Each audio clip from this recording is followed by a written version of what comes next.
চট্টগ্রাম নগরীকে জলাবদ্ধতা মুক্ত করতে সিডিএ, চসিক, ওয়াসা সহ সব সেবা সংস্থা একসাথে কাজ করতে হবে বলে জানান সড়ক পরিবহন, সেতু ও রেলপথ মন্ত্রণালয়ের উপদেষ্টা ফাজলুল কবির খান।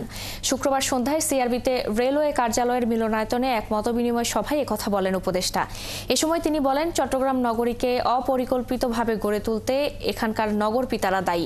পরে জলাবদ্ধতার জন্য চলমান প্রকল্পগুলো পরিচ্ছন্ন রাখতে 20,000 বিন দেওয়ার কথাও জানান তিনি। আরও বলেন, এরপরেও যদি খাল নালায় ময়লা ফেলে তাহলে তাকে শাস্তির আওতায় আনা হবে। সম্প্রতি চট্টগ্রাম কক্সবাজার মহাসড়কে দুর্ঘটনার বিষয়ে তিনি বলেন, এই সড়কটি প্রশস্ত করার কাজ চলছে, তবে পুরোপুরি কাজ শেষ হতে আরও কয়েক বছর সময় লাগবে। এ সময় মেয়র ডাক্তার শাহাদাত সড়ককে নিরাপদ ও 6 লেনে উন্নীত করতে উপদেষ্টারা সহযোগিতা চান।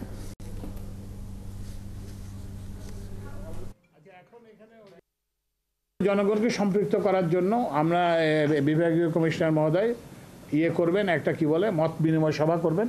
এটাই তো বলো তোমরা, মত বিনিময় সভা করবেন এলাকায় এলাকায়, যাতে এই ময়লা ফেলা দিয়ে। আর এরপরেও কিন্তু আমরা যেটা বললাম, এরপরেও যারা এটা করবেন না, ওই যে আমরা বিন দিয়ে দেওয়ার পরে তারপর মত বিনিময় সভায় উদ্বুদ্ধ করার পরেও যদি না করেন, তাহলে কিন্তু মোবাইল কোর্ট হবে এবং শাস্তি হবে, জেল হবে।